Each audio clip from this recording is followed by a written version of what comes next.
pending completion of the criminal case that's currently pending against the same defendant, Gardner, and Shanna.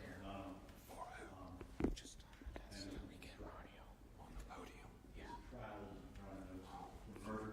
His trial with death penalty is being sought against Ms. Gardner and the other defendants. And this case today is based on the very same alleged facts that are at issue. They want this on a podium.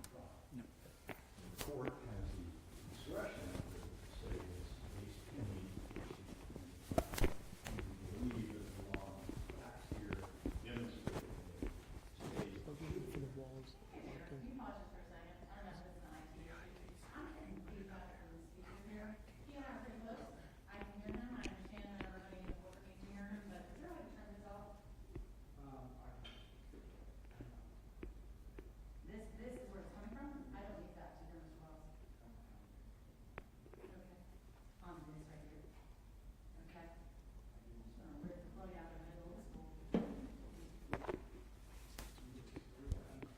I'm trying to turn it off. Go ahead, Mr. Wells. Sorry about that. Thank you, Your Honor. So as I said, I believe the case law and the facts here demonstrate that a stay is warranted there with extraordinary circumstances that I think this court needs to find to be able to stay the case and make this hearing. I'm going to start in a strange place, and that is with two cases that are cited by the plaintiffs in opposition. The first, Your Honor, is the Sterling National Bank versus A1 Homes. It's at their notebook as number 2 of that investigation. And they cited for the proposition that plaintiffs claim to be victims of criminal activity are supposed to receive slower justice and faster than often. Indeed, the court does say that starting out, but the court goes on to talk about the dilemma that's there and indicates that a consensus has developed on the principles to be applied in determining motions to stay civil actions. And so they look at it. And there are a series of factors that typically apply. One is there an overlapping criminal issue?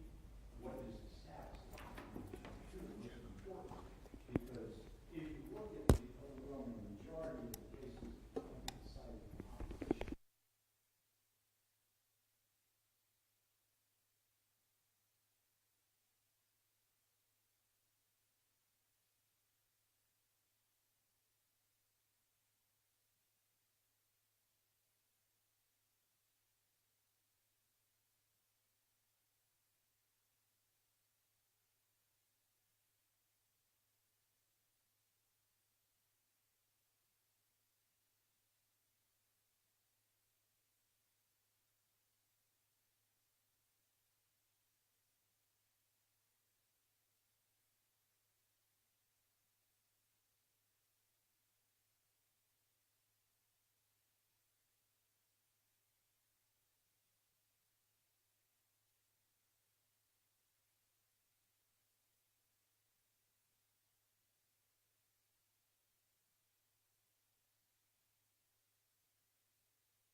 assert the Fifth Amendment. It seems to me to be a really strange rule. If we both assume, and it says it in cases, that the concern is not being forced to make that decision, whether to waive the Fifth Amendment or not. Not being in a position where if you assert the Fifth Amendment in the civil case to protect yourself in that case, you then have an adverse inference against you. Isn't that true in every criminal case? That's kind of the other thought I had, is this argument that you're making is quite literally true in every case in which charges have been filed. There's no difference. Obviously, the case has the consequences of the criminal case. In this are, I don't want to be more serious, they're just as serious as they can be. But in other cases, they weren't as serious criminal charges. But the same argument can be made. Every single civil defendant facing criminal charges could come in every single case and make the argument that you are making, which would suggest, if you're correct on the law, that there should be a rule. And the case law tells us explicitly there is not a rule. So what is different about this case versus a robbery or a burglary or a theft or domestic violence injunction that's in one of these cases? What's different from the analysis standpoint?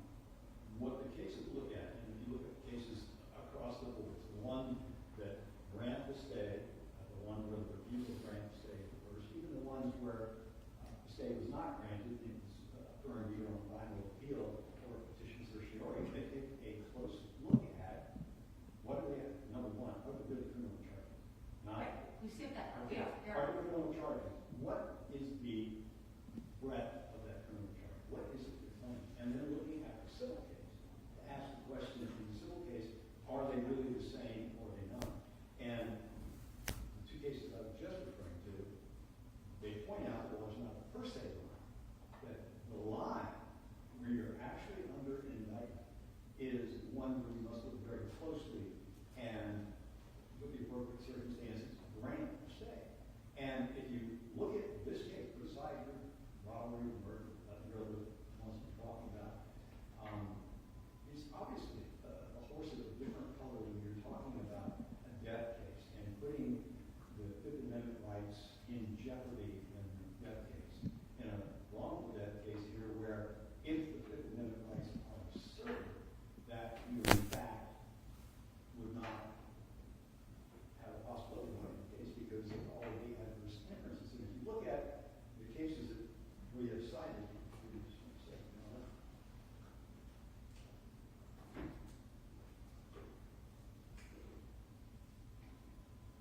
I also want you to get back to the fraudulent transfer. Yes, So that's not a couple of times.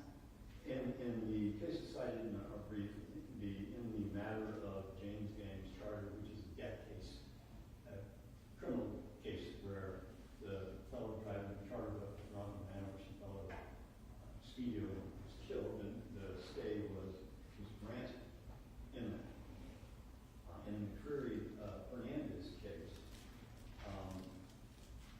there was not a stay asked for. What happened? The continuance asked for it on the eve of trial. They didn't do what we're doing here, which is to come in while the court said that we're not going to grant a petition for certiorari because they now be dealt with the trial. And by the way, you're going to have to then explain why you waited the trial to do that. It does go on to say that the denial of continuance may well have been apart from the essential requirements of law.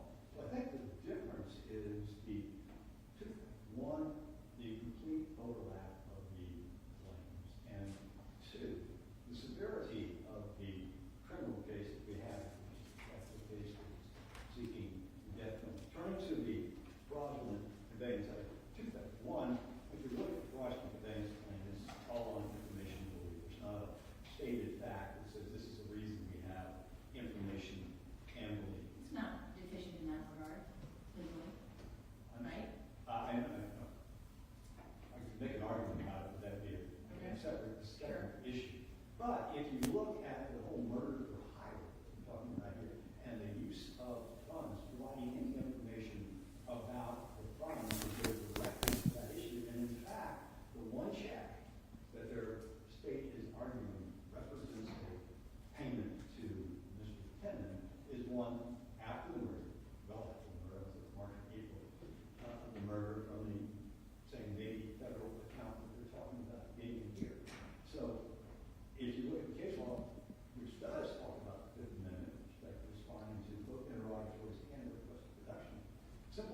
things that would violate the Fifth Amendment right do not have to do.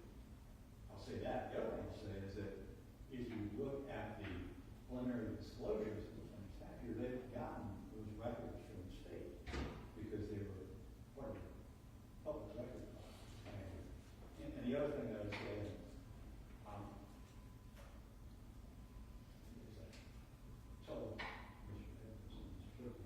I'm happy to sit down with them and talk about that. I think I can provide them assurances. There's no fraudulent transfers here. We know where the money is. It's not gone anywhere. It's not going to be part of the case. I think those are two different things. I understand, but it's important to me that this court understand we're not trying to run away and hide people's money and do things like that. It's simply not. My last question is one of time. Let me know how long you're asking me to stay this case, and I want to have a very practical conversation. Mr. Dreiser's probably best informed on this, about when everybody expects this case to go to trial, really. My request would be that you do it through trial. I think the trial's going to be, if you think about what happens here and you decide the statute. You didn't read the report. Okay. I didn't read your reply, but I don't need you to understand what comes next. Yeah, that's fine. 2 days before. There's a statute specifically on the point that provides for collateral estoppel in cases like this. So you have collateral estoppel, and yes, I come back and argue about the appeal, but all I'm asking for is. Well, that's my question. Hang on, that's my question. Okay, let's say again, very practical. Let's say it's a not guilty verdict. Right. Okay, you're going to be arguing estoppel, and if that's, or it's case it for depo or case progresses, right? If it's a guilty verdict in a criminal case, I don't think you're going to let your client sit for depo then either. You're going to make these exact arguments to me after the case, right? And I don't usually like to borrow trouble, and I like to cross the bridges as we come to them, but having done this once upon a time, there are direct appeals, there are 3850s, there are years of post-trial litigation in criminal matter where you would never let your client sit for depo or answer complaints or do any of that. So I think technically you're asking me to do this now, but practically you're asking me to do this until the conclusion of criminal proceedings up and including through the Florida Supreme Court's adjudication of the related issues. Am I wrong? I have not requested that. Do you intend to request that relief, Mr. Wells? I can't borrow trouble or speak to I it. agree. But, I understand. Well, the cases say it. In fact, the federal cases I asked you to think about, they talk about the fact that whatever happens in the criminal trial is going to have a significant impact on the civil trial. And it's a practical matter. Okay, so when are you asking me to continue this case? Through the verdict. Which is The when? other thing that. Which is when? Right now? I don't know. I'll let Mr. Dreiser speak to that. But there's another thing the court can do. I thought about that. I'm trying to put myself in your position, or I don't have a position to be a judge. And that is, you can put a time limit before you have to come back. You can put it at 6 months. Oh, sure. You can put it at 9 months. You can put it at 10 months. But that at least protects the Fifth Amendment right. Doesn't put us in a position where we are going to have to make a ridiculously hard waiver of choice on the Fifth Amendment. And even if we start exercising the Fifth Amendment and live with the adverse influences, there's going to be all kinds of fights over whether the Fifth Amendment. Well, that's my concern. So let me tell you, before I turn to Mr. Dreiser about the trial date, that is my concern. Because obviously, as plaintiff's materials pointed out, there's real prejudice to the delay of every civil action.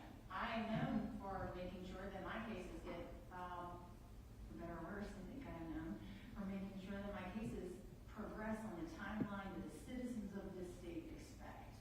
And that does not include unnecessary delay.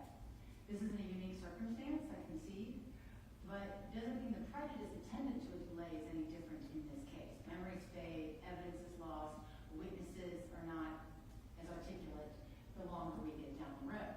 Hence my concern about what we're really talking about here, because the post-trial, post-conviction, if there's a conviction in this case, criminal proceedings typically take years.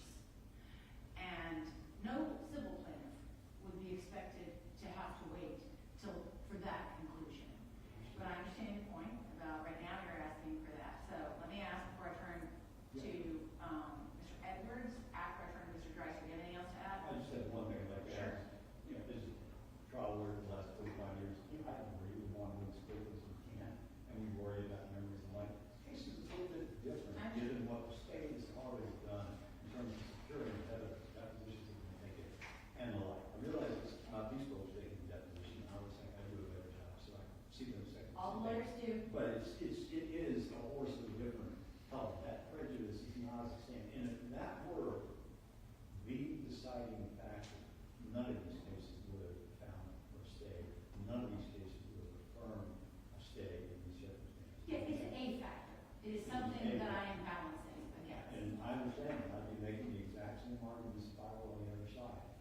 think that at the end of the day, we're talking about delaying financial recovery on the one hand, against the death penalty on the other hand, with the cases identical, that the scales stick out.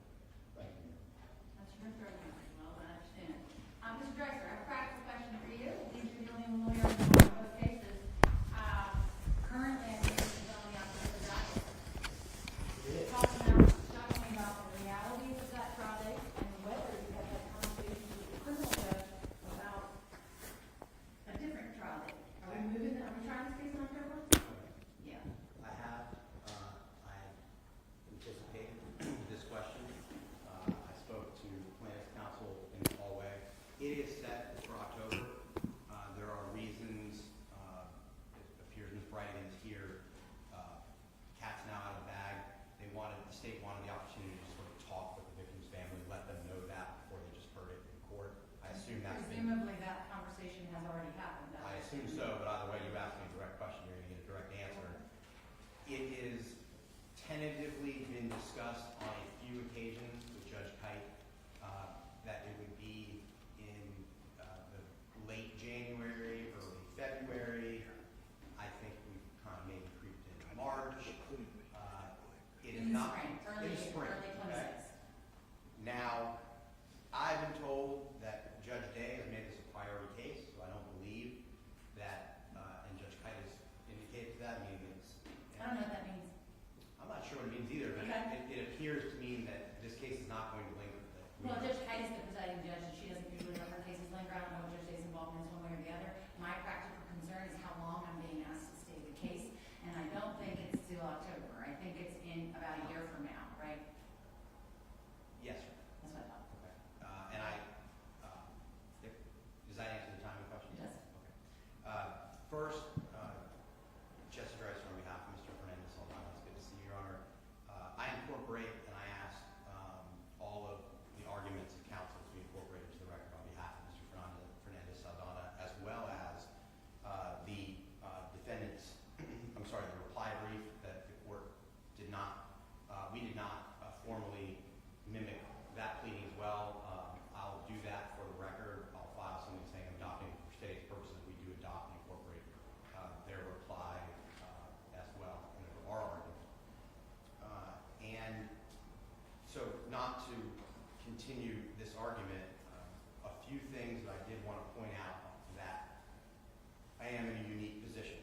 One, I'm not a civil litigator. I don't think anyone is confused by that, but I am very involved in the criminal case, and I am a criminal defense litigator. And you asked one question earlier. You said, well, what's the difference?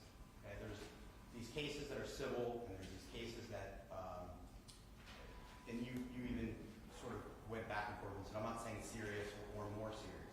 But what I would tell you, and I'm sure you know, is that the Supreme Court of the United States and the American Bar Association and every single organization that is involved in the justice of the death penalty says these cases are different. Death is different is the name of the seminar. shorthand Death is, seminar. yeah, death is different. Yes. And that is, there has never been a Supreme Court that has said otherwise. These cases deserve extreme scrutiny. Death is a finality. When they kill you, you have no due process. And that mantra is said over and over again. And in this case, there's no uncertain terms. The government is trying to kill Shanna Gardner and Mario Fernandez Saldana. Well, we could do without the theatrics in the case in that respect, but my point wasn't, my point in asking the question, so forgive me if I did it inartfully, was, is there a difference in this case? And I will point out in response to that argument that there's no bright line rule in a death penalty case either. It doesn't say you have discretion, the trial bench has discretion other than in a death case. So taking your argument to its natural conclusion, the Supreme Court, the Florida Supreme Court, the United States Supreme Court, everybody would say, okay, hey, trial court, you have discretion in anything other than a death case because death is different. That's not the rule. I have discretion in both. I understand the argument that the case is serious. I do. It doesn't mean that the assessment on my part is any different. I understand your argument, but it's still within my discretion, is it not? Yes. Okay. I would just argue that it weighs heavier into your discretion to stay because it's different. So we can agree on that for sure. And then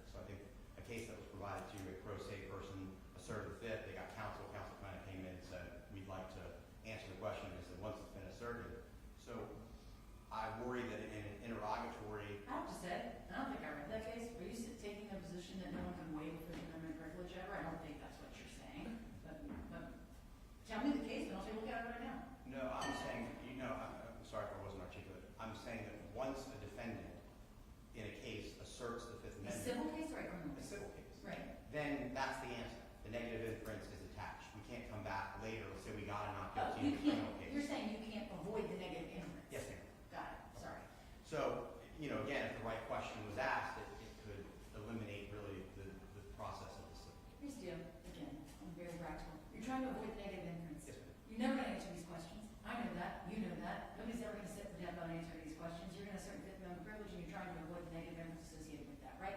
Yes, ma'am. Got it. And then lastly, I don't have the case law as to what you asked about the answer, but I do Yeah. believe that an answer certainly would be impeachment material, so that our clients who don't have to tell the court at any given moment, except for 5 seconds before they leave. Impeachment in the criminal proceeding? Yes, ma'am. How? It's not testimonial. If they're asked a question and they give an answer, I would find it hard, and I will admit, and I know you don't like this because you're a judge and expect us to be prepared. I'm not with that answer, but I can't imagine a scenario where the state attorney's office could not take our answer to, let's say it's a semi-innocuous question, like where you were at a certain location, it was a denial. And at trial, the defendant decided to testify, and then part of their testimony was, I was near Sunshine Parkway, or some, innocuous detail, but they contradicted what their response was in the answer to the civil case. I think they could be impeached with that. I don't know how that would not be.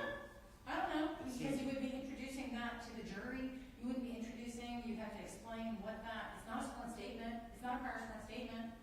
It's a statement made by counsel on behalf that's binding in the civil matter. I actually don't think it is subject to impeachment, so I'm gonna ask counsel to submit supplemental authority on that issue. I don't think the answer is testimonial. And therefore, and I don't think it could be used for impeachment any more than could you impeach, could you, in a civil matter, if your client is giving answers in other litigation, you answered this case in your other tire case, you answered this in the other lawsuit. A, we're not introducing the other lawsuits in front of the jury, and B, it's not testimonial from an impeachment standpoint if it's not a corporate rep. So I don't know that it is actually subject to impeachment. So from the answer perspective, because I take your point about that, like we're talking about from the beginning of the case, we can't even answer the complaint if it subjects our client to having to invoke the Fifth. I understand that, I'm gonna talk to the client about that, but I do want to know the answer to that. So if somebody could send me some supplemental authority on that subject, I think it would be important to know if even we can progress that far to responding to the complaint. Thank you. You're welcome, thank you. Complaint. Thank you, Your Honor. Doug Clifton on behalf of the plaintiff.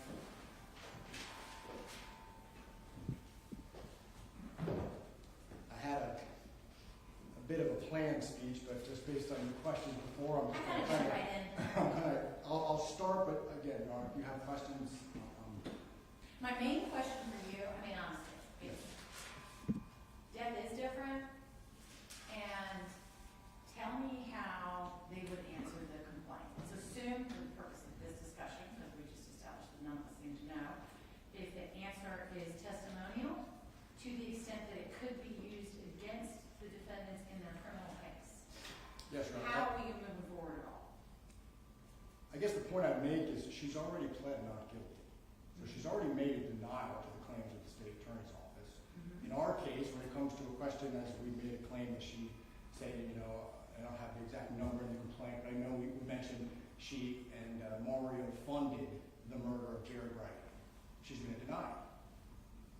The same way she would do in the criminal case. So I don't see where there's that type of issue where she's going to be forced to come in and say, what, that she did it? I mean, she's not going to do that because it's going to be a denial, the same way she's pled not guilty in the criminal case. So there's nothing that's really causing any type of harm to her in that manner. So that's the way we've sort of been looking at it. Talk to me about the difference in the indictment, which I'm looking at, which is 4 counts, that asserts, among other things, conspired, combined, or confederate with other human beings to effect his death, to solicit, command, encourage, hire, or request Mr. Shannon to constitute such offense,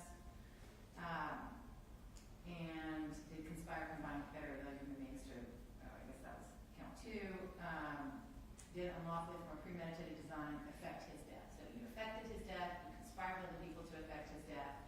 That's what the indictment says, which is in some sense broad and in some sense narrower than your complaint. Because if you look at your complaint, they have to go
That is what happens when you have parallel civil cases and criminal cases. I mean, we're not saying that she's not gonna have to answer those questions, she will. And then they would claim the Fifth Amendment, correct? In some of these cases, judges have exercised their discretion to stay. You would concede that, right? Yes. Okay, so tell me, why this case, when the civil defendants are facing the death penalty for the same claims, essentially, why this wouldn't fall into that? Why is a lesser crime, why is a judge's discretion exercised in favor of staying in the case of a lesser crime not suggestive of what I should do here, if that question makes sense? I think so, Your Like, Honor. it's in that it's different frame. I think I have a general idea, yes. Yeah. So, and I would say it two different ways, or two different points. One, we have two separate sort of issues in this case. We have the criminal issues that we're dealing with that are going to be in line with what's going on in the criminal case, where I assume they're going to be claiming Fifth Amendment privileges, again, though, which haven't happened yet, to which questions they would want to do that on. Unfortunately, that is a decision that Ms. Gardner and Mr. Saldana are going to have to make.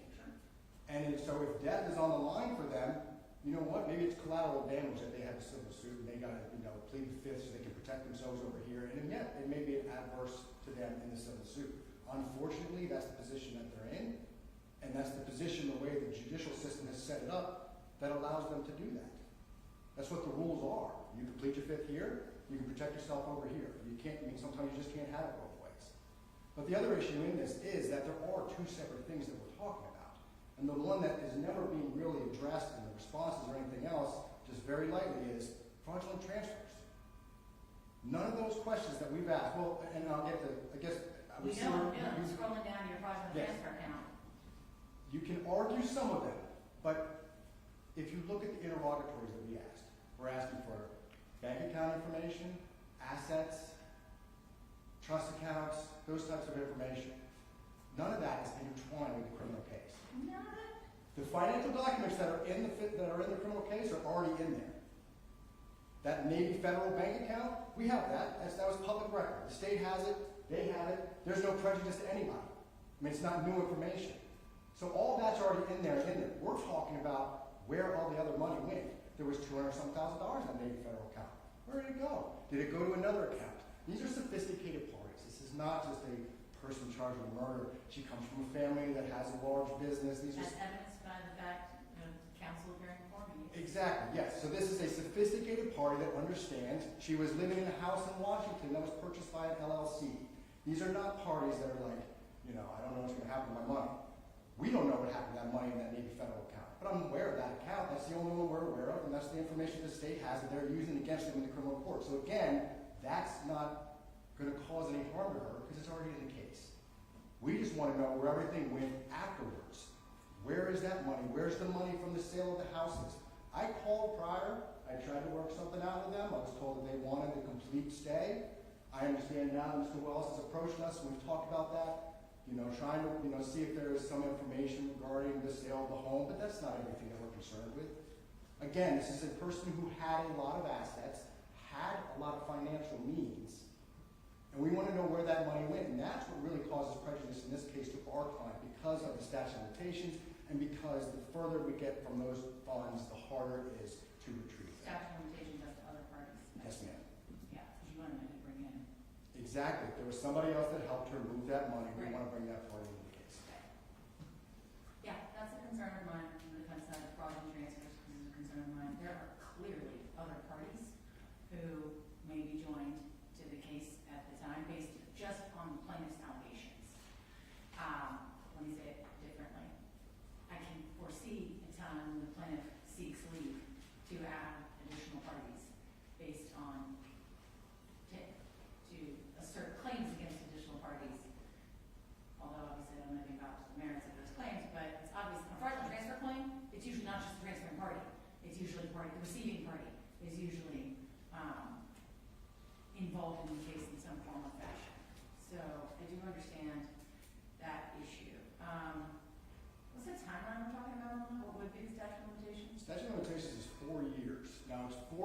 know when the transaction, you discover it or should have discovered it. That's the court's discretion, really, when we get back to that argument. If they start saying, well, this was a statute of limitations, you can't bring What's it the up. earliest point the statute would begin running? I would think sometime shortly before the murder, if money was somehow moved during that time period. Again, I don't know exactly when money was moved, and that's sort of the, what happens in a fraudulent transfer case. We're not privy to any of that information. It's a unique, fact pattern that we're trying to build. And, I should know this, 2022, February 2022. Yes, so ma'am. 3 years in. Yes, ma'am. So we could be done, by the time this hits trial, our statute of limitations is gone because he was murdered in February of 2022. Setting aside any arguments of relation back. Yes, ma'am. Okay, so, I think, from your opposition and your argument, you oppose the relief in its entirety, and you take the position, as using your words, it's collateral damage, the civil suit. I don't think the case law would read it that way. No, But I understand what you meant, that, sorry, this is a consequence. If they want to assert the fifth, they can assert the fifth, and that's their position, and there's an adverse inference. And that's on them. I think, and I tend to shorthand things too, but I think that that's yes, your ma'am. argument, right? As a backup argument, I think you're suggesting, tell me, I don't want to put words in your mouth, that at least the fraudulent transfer discovery should proceed? Yes, Your Honor, there's obviously, as Your Honor is aware, there's balancing in all of this. You have discretion to sort of create whatever type of order you would like. And yes, if it comes down to you feel that it's necessary to protect them in a criminal, regarding answering the complaint, there's certain areas of the complaint, okay, that shouldn't stop us from our discovery or, the pursuit we want on financial matters. And in addition, we did file a request for production. It just happened yesterday. I just wanted to do it to sort of show Your Honor what, as far as any even request for production, all we're asking for is everything they've received from the state attorney's office.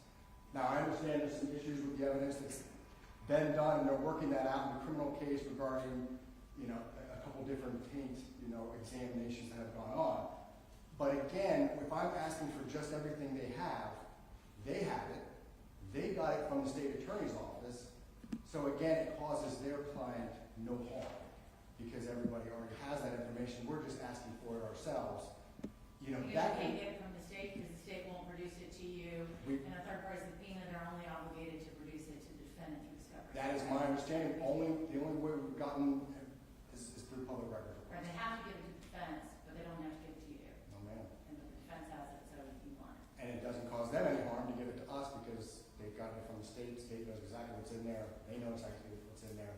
So, that, of course, can be worked out. But there are certain things that I think we should be allowed to continue on if you're ruling that, they have a right to, stay in certain parts of the case.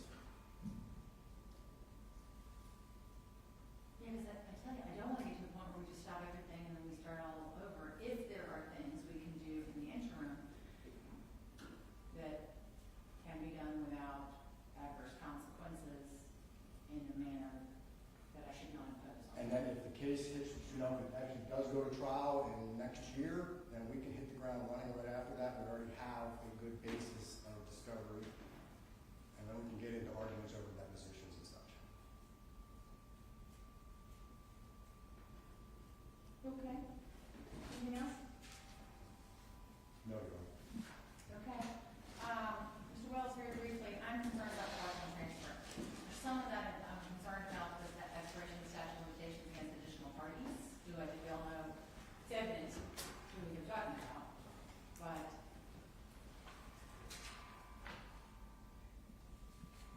I'm also known for saying more than I should.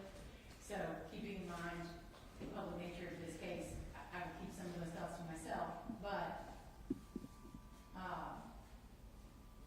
tell me why I shouldn't allow the fraudulent transfer discovery to proceed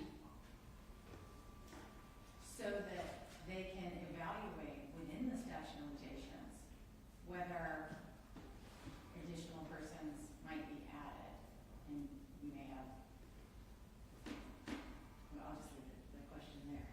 Fair enough, Your Honor. I understand the concern, kind of a mixed feeling how to deal with it, because part of me is like, there is no fraudulent conveyance, and why don't we just nip it in the bud? Well, I understand One- that's still too, because my guess is people who hired you might be who we're talking about. I just would call a spade a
agreed on the fraudulent conveyance side, so that Your Honor doesn't have to try to construct an order. So I think that there's not been a fraudulent conveyance.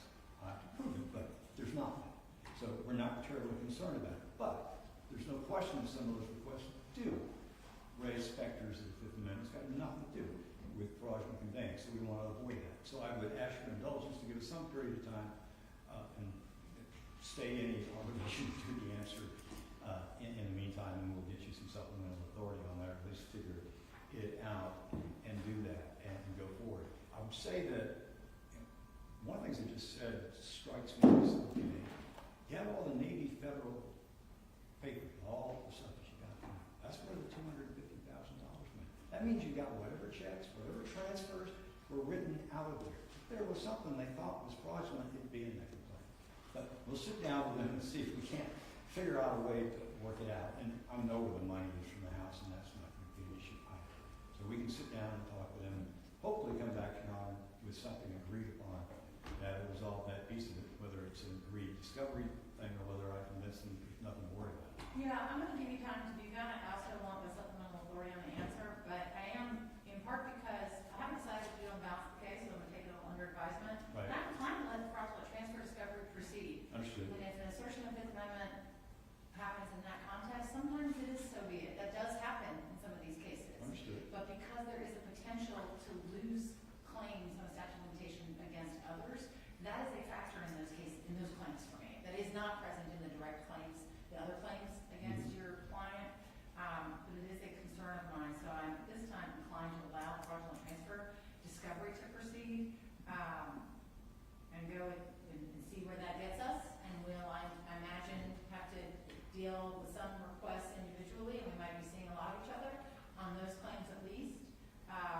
But I am sufficiently concerned about where we are in the statute and whether this case criminally will be tried within the statute. I think it is unlikely that that will happen, so that's a real concern of mine. So I've asked the parties to, and I'm gonna give you, I don't know how long you need, I'll give you a couple weeks to talk about it and see if you can't reach an agreement on the fraudulent transfer and on anything else, and give me some supplemental authority. Today's the 2nd of April, so today's Wednesday, how about 2 weeks from Friday, whatever that day is, so a couple of weeks for you guys to send me some authority and give you an opportunity to talk and see if you can reach anything. In the interim, we don't have to answer. In the interim, you do not have to answer. You don't have to answer until I issue the ruling on the motion to stay. Understood. So that's fine, because that's my question, is can you answer, if the answer is to that question, that you can't answer without invoking the Fifth and that can be used against you, it is a data point in my assessment of the prejudice attendant to the assertion of the Fifth Amendment and kind of where that goes from here, versus whether we could answer and take each discovery request as it comes, on whether, okay, you might have to do this discovery but not sit for death, is also an avenue that we could go down. But it starts with, can you even answer? I think you can, but I don't know, but I'd like some case law on that to the extent it exists. That's what we want the assurances to, Your Honor. Let me just, I'll raise an awkward subject I always hate to raise, but either way, I mean, if you grant or stay as inspectors in the field, not appeal. I do, I always assume. Yeah, and if we have to go forward, we will petition for cert as well. Sure. And would ask that the court at least stay the obligation to answer and move forward, either until we can ask the appellate court for stay if you don't want to do it, or until the appellate court rules, because on writ for cert, it's not going to be that long. I understand the preview. I don't rule in hypotheticals, but I would have been shocked if it was against you and you didn't appeal as well, so I Understood. expected that. So, but let's cross that bridge when we come. Okay, thank you, Your Honor. I appreciate your time. Yep, thank you. I'm late for my 11 o'clock, so y'all, when, for those of you who practice for me more regularly, please be forgiven when I am late, because it's usually because I'm still talking through my cases. But thank you all for preparation. I look forward to receiving the compliments. Thank you.